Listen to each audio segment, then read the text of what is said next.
धुळे जिल्ह्यातील 5ही विधानसभा मतदारसंघात सकाळी 7 वाजल्यापासून मतदानाला सुरुवात झाली आहे। अगदी कडाक्याच्या थंडीत देखील मतदारांनी सकाळच्या सुमारास मतदान करण्यासाठी रांगा लावल्याचे दिसून आलं। कोणताही अनुचित प्रकार घडू नये यासाठी जिल्हा पोलीस दलाच्या वतीने चोख पोलीस बंदोबस्त तैनात करण्यात आला आहे। यामध्ये धुळे शहरात प्रामुख्याने तिरंगी लढत, धुळे ग्रामीण मध्ये तिरंगी, शिंदखेडा विधानसभा मतदारसंघात दुरंगी तर साक्री विधानसभा मतदारसंघात तिरंगी लढत बघायला मिळते। शिरपूर विधानसभा मतदारसंघात तिरंगी लढत बघायला मिळते।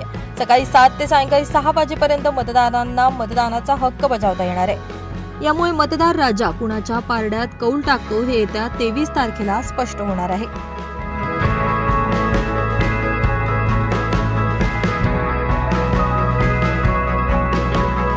ब्युरो रिपोर्ट, माझा महाराष्ट्र न्यूज, धुळे।